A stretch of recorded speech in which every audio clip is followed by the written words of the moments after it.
Ich sehe das, dass du an sie denkst. Lass das. Sophia und ich waren früher auch immer hier. Ey, ich will diesen Namen nicht hören. Nicht heute, nicht morgen, nicht das ganze Wochenende, verstanden? Wenn ihr früher auch immer gemeinsam hier wart, wird es Zeit, das Ganze mit ein paar neuen Erinnerungen zu verdrängen. Also keine Sophia dieses Wochenende, okay? Okay? Ich versuch's. Lass uns eine gute Zeit haben. So gefällst du mir schon besser.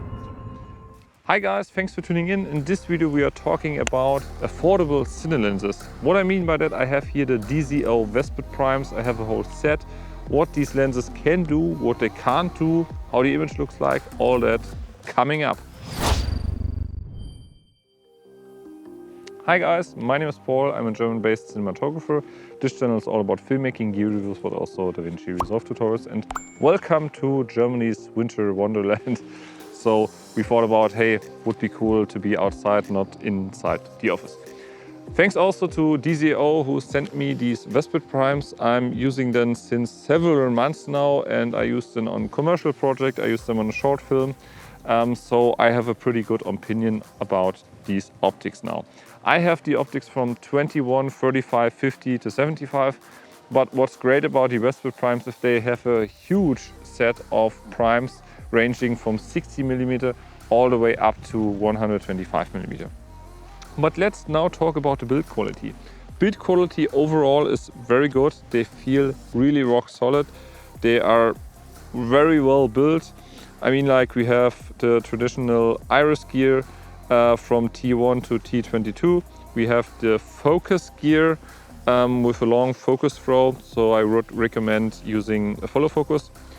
What I really like about these lenses is how compact and how lightweight they are. They're comparable to the Sigma Art lenses in terms of weight, so around like 900 grams.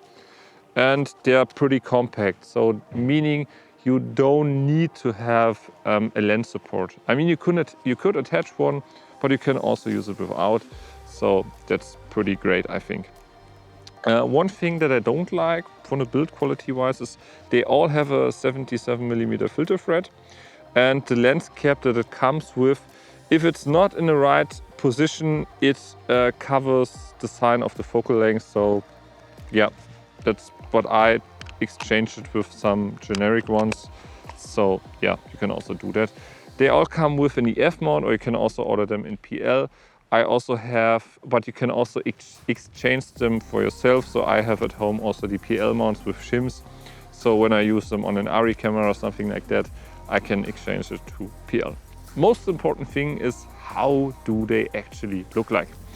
And that's also from cinema lenses. Everybody has a specific taste, right? I previously used the Schneider Kreuznach Xenon Primes.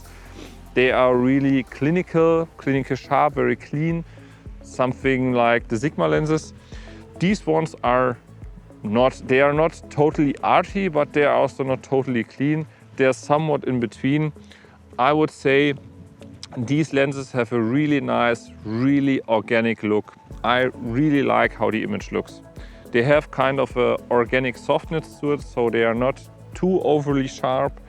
And also that's why they almost don't have any chromatic operation, so I haven't seen an even wide open.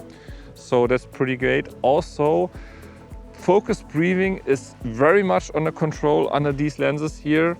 That's also what I really like. The only thing what I would say is that comes to your personal preference is flaring. So I personally didn't get the 16mm because I saw online that the flare has a pretty distinct look. On the 21 and 35, everything looks fine. I mean, I like flares, but on the 50 and the 75, sometimes from the side, I saw like a little bit of a light streak in there. That's personally yeah, I think I can live with that, but that's something what you have to be aware of. Otherwise, image quality wise, these lenses are superb, and I personally also like vintage lenses. So I really like how these lenses renders colors and image. And also talking about colors, in the set that I have, all of them are matching perfectly. And that already kind of lead me to price and competition. So each lens costs around 1,400 euros. I will display it here what it is in dollars. The only really competition that they have kind of are the Mikey Cine Primes. I've used them and they are not 100% color accurate inside their range. And also these ones here cover Vista Vision, so but you pay a little bit more. The Mikeys are just below 1,000. So, and the Schneider ones that I had, the set was around 15,000. There was one lens around like 3 grand, something like that. And I think optical wise, these lenses are superior in my opinion. So these lenses really punch above their price point, and therefore I can highly recommend them to anybody.